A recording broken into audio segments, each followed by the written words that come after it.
जानते हैं कि एकलव्य मॉडल रेसिडेंशियल स्कूल के लिए ईएमआरएस के लिए पीजीटी यानी कि पोस्ट ग्रेजुएट टीचर की ऑलरेडी वैकेंसी आ गई थी और आप सब लोग वेट कर रहे थे ट्रेंड ग्रेजुएट टीचर यानी कि टीजीटी की वैकेंसी का। तो आप सब लोगों के लिए टीजीटी की भी वैकेंसीज आ गई है और पूरी डिटेल यहां पर आ गई है। क्विकली हम लोग देखेंगे। ईएमआरएस की वेबसाइट पर आप जाते हैं, रिक्रूटमेंट पे आपको जाना है। रिक्रूटमेंट पर जैसे ही आप जाते हैं तो आप देख सकते हैं, तो अभी तक तो आपको प्रिंसिपल, पीजीटी या अलग अलग जो है नॉन टीचिंग स्टाफ के फॉर्म फिलअप हो रहे थे। वहीं पर सबसे लास्ट में आप देखेंगे तो notification for TGT and hostel warden ये यहां पर आपको आ गया है और इसके साथ ही आपको यहां पर जो है इसकी जो पूरी फाइल है वो यहां पर दे दी गई है। मैं आपको इसको डाउनलोड करके जो मेन चीज है वो बता देता हूं। यहां पर आप देख सकते हैं ये जो है एग्जैक्टली आपको 18 जुलाई जो है आज ही अभी थोड़ी देर पहले अपलोड किया गया है। तो मैं आपको इसके बारे में चीजें जो है क्विकली बता देता हूं। तो देख लीजिए यहां पर अगर सबसे पहले आप देखते हैं तो ये नोटिफिकेशंस आ चुकी है और पूरा जो स्टार्टिंग का डिटेल है जैसा पीजीटी का था ठीक उसी प्रकार से टीजीटी का भी आ गया है और उसके बाद पूरी बेसिक चीजें लिखी हुई है। और यहां पर जो मेन बात है वो मैं आपको बताते जाता हूं। यहां पर ये लिखा हुआ है कि आप जो एप्लीकेशन फॉर्म है वो कब तक फिल कर सकते हैं, 18 अगस्त तक फिल कर सकते हैं। ठीक है, लास्ट डेट क्या फॉर्म फिल करने की, 18 अगस्त। ऑनलाइन ही आपको फॉर्म फिल करना है। टीजीटी का मेनली मैं बता रहा हूं और टीजीटी और हॉस्टल वार्डन का निकला एक्चुअल में। तो टीजीटी का जो है आपको 1500 रुपया फॉर्म फिलअप का चार्जेस है और हॉस्टल वार्डन का भी यहाँ पे दिया हुआ है। उसके बाद अगर आप देखिएगा तो यहाँ पर ड्यूरेशन ऑफ एग्जामिनेशन आपको टीचिंग स्टाफ किसी भी एग्जाम के लिए 180 मिनट का है, वो यहाँ पर आपको दिया हुआ है। और एग्जाम डेट तो अभी मतलब आई नहीं है, मतलब दिया नहीं है, वो आपको देगा। उसके बाद वैकेंसीज की बात कर लेते हैं। टीजीटी का जो आपका वैकेंसी है वो 5660 है और हॉस्टल वार्डन का भी मेल फीमेल का वैकेंसीज यहाँ पर दिया गया है। उसके बाद देख लेते हैं टीजीटी की वैकेंसी को 2-3 पोर्शन में आपको दिखाया गया है। 2 पोर्शन में देख लीजिए कैसे। तो मेन तो पहले जो मेजर सब्जेक्ट है उसके बारे में, Hindi, English, math, social studies और साइंस। तो यहाँ पर आपको टोटल वैकेंसीज दिखा दिया गया है। तो इन सबको मिला के टोटल 3311 है। आप डिटेल में जाके देख लीजिएगा। बाकी उसमें जिस प्रकार से कैटेगरीज में बटा हुआ है जनरल में और सब में, वो यहाँ पर आपको मेंशन किया हुआ है। उसके बाद अगर आप जाते हैं तो टीजीटी के लिए ना 3rd लैंग्वेज की यहाँ पर जो है उसको भी अलग से बांटा गया है, जिसमें कि आपको जो अलग अलग लैंग्वेज जैसे बंगाली, गुजराती, कन्नड़ा, मलयालम या मणिपुरी, चूंकि मतलब जहां पर जिस स्टेट में वैकेंसीज होगी उससे रिलेटेड भी वो खोज रहे हैं। तो 652 उसमें भी यहाँ पर वैकेंसी है। ठीक है, उसके बाद अगर आप देखेंगे तो यहाँ पर मिसलेनियस कुछ वैकेंसीज है टीजीटी से जुड़ा हुआ, जिसमें आपका म्यूजिक आ जाता है, आर्ट्स है ना, PET male, PET female, librarian. तो ये भी आपका टीजीटी लेवल का है। ये टोटल 1697 है। इसको भी पूरा डिटेल में यहाँ पर आपको बताया गया है। तो ये पूरा अगर आप देख लेंगे फिर नॉन टीचिंग पोस्ट के लिए, हॉस्टल वार्डन के लिए भी दिया हुआ है। और इसको आप एकदम इंडियन सिटीजन है, मतलब इंडियन सिटीजन में कोई भी भर सकता है। ठीक है, बस मैं मेन बात आपको बता देता हूं ताकि आपको हर चीज यहाँ पर क्लियर पता चल जाए। सैलरी देख लीजिए, जो टीजीटी का है ट्रेन ग्रेजुएट टीचर, जिसमें English, Hindi, mathematics, social science studies, 3rd language और लाइब्रेरियन आता है, ये लेवल 7 पे आएगा 44,900 से 1,42,400। सैलरी इसकी अच्छी होती है। वहीं पर टीजीटी में जो music, art, PET male, PET female है, वहां अगर आप देखिएगा तो 35,400 से 1,12,400। तो ये यहाँ पर जो है मोड ऑफ एग्जामिनेशन आपका ऑफलाइन होगा, इसमें कोई कंफ्यूजन नहीं रखिएगा। और आपका जो नेगेटिव मार्किंग होगा वो 1/4 होगा, वो मैं पहले ही बता देता हूं। ठीक है, और जो मीडियम ऑफ एग्जामिनेशन रहेगा हिंदी इंग्लिश दोनों में रहेगा आपको।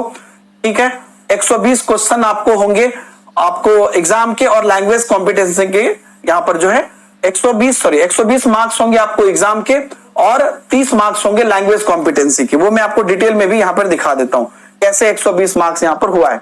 तो मतलब जितना क्वेश्चन उतना मार्क्स है, तो वो भी गलत नहीं है। तो देख लीजिए क्या है, जनरल अवेयरनेस से 10 क्वेश्चन 10 मार्क्स, रीजनिंग एबिलिटी से 10 क्वेश्चन 10 मार्क्स, आईसीटी से 10 question 10 marks, teaching aptitude 10 question 10 marks. उसके बाद आपका डोमेन नॉलेज है, जिसमें आपका सब्जेक्ट स्पेसिफिक जो होगा, है ना, आपका जो भी आपका ग्रेजुएशन का डिफिकल्टी लेवल पर वो रहेगा, है ना। उसके बाद एक्सपीरियंशियल एक्टिविटी बेस्ड पेडागोजी है, केस स्टडी है, एनईपी है, खेलो इंडिया, फिट इंडिया, अदर जो प्रोग्राम्स है गवर्नमेंट ऑफ इंडिया का, ये सिर्फ आपको जो है दिया हुआ है, ये सिर्फ पीईटी के लिए लास्ट वाला, है ना। बाकी यहां तक सी तक जो है आपको सबके लिए है। तो इसमें से आपको जो है यहाँ पर टोटल 80 क्वेश्चंस पूछे जाएंगे। उसके बाद देख लीजिए यहाँ पर ये पूरा 120 हो गया। लेकिन आप ध्यान दीजिएगा क्या बोल रहा है कि जो लैंग्वेज वाला पोर्शन है, तो लैंग्वेज कॉम्पिटेंसी में आपका हिंदी, जनरल इंग्लिश और रीजनल लैंग्वेज, है ना, तो 10 मार्क्स उसमें रहेगा ईच सब्जेक्ट से, टोटल आपको 30 हो गया। लेकिन यहां पर मेन बात क्या है वो ध्यान दीजिएगा, this part is qualifying in nature, है ना, only with minimum 40% marks in इस लैंग्वेज, है ना। तो आपको क्या बोल रहा है कि अगर आपको लैंग्वेज का 10 मार्क्स का आपको रहेगा तो 3 पेपर हुआ तो 10 या 30, तो आपको सब में 4-4 नंबर जो है 40% मार्क्स ईच लैंग्वेज में लाना जरूरी है ना, तीनों में कम से कम 4-4-4 लाना जरूरी है। ऊपर में क्या बोला, पार्ट 1 से पार्ट 5 तक candidate will not be evaluated if he or she fails to attain qualifying marks in part 6। तो इसमें अगर आप वही 40% तीनों में नहीं लाते हैं तो आपका जो अभी ऊपर से 1 से 5 तक हमने दिखाया ये आपका जो है कैलकुलेट ही नहीं होगा, क्योंकि आपने क्वालिफाई नहीं किया, और क्वालिफाइंग वाला आपका यही वाला है, 6 वाला है। उसके बाद देख लीजिए, और उसके बाद आप देख लीजिए यहां पर for all the subject for TGT part 1 to part 4 will be common, part 5 will be the subject specific and part 6 will be the as per the option exercise। उसमें ऑप्शन में आप देख लीजिए बंगाली, डोगरी, इंग्लिश भी है, गारू, गुजराती, हिंदी, कन्नड़ा, कश्मीरी, काशी और सारे अलग अलग लैंग्वेज यहां पर दिए हुए हैं, है ना।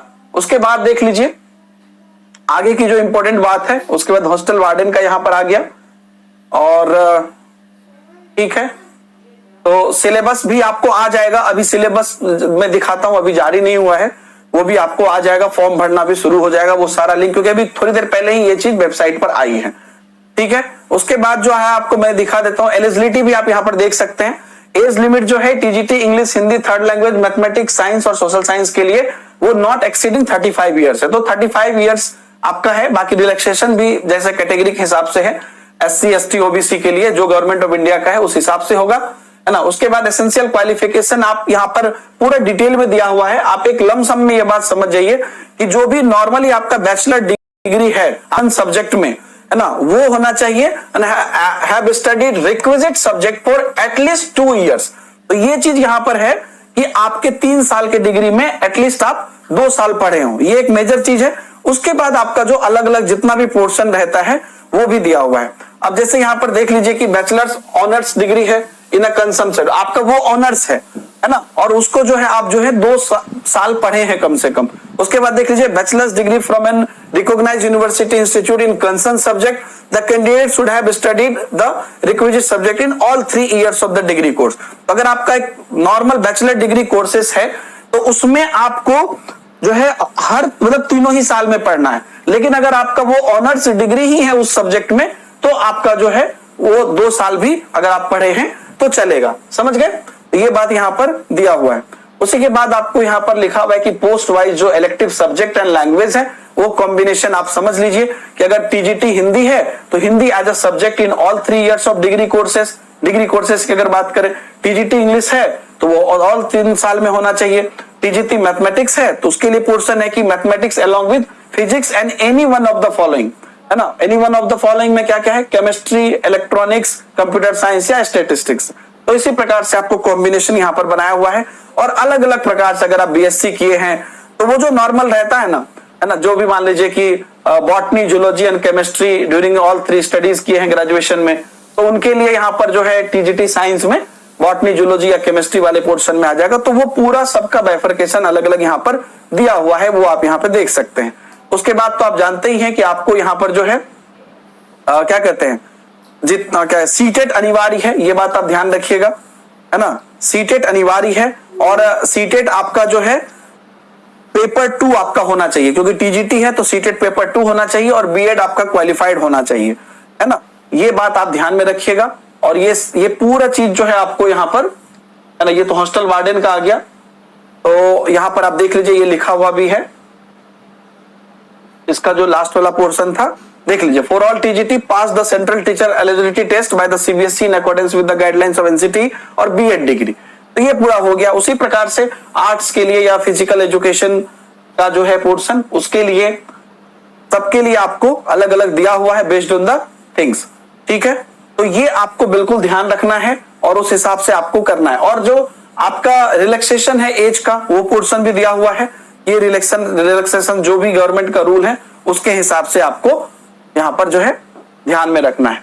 तो ये सारी बात है। और उसके बाद जो इंपॉर्टेंट नहीं है, ठीक है, तो वो हर चीज जो भी इंपॉर्टेंट है वो मैं बस आपको बता रहा हूं।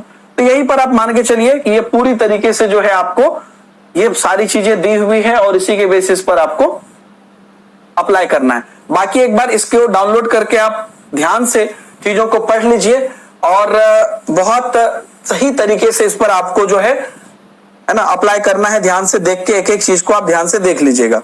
ओके, एक मिनट रुकिए, एक और चीज मैं आपको दिखाना चाह रहा हूं।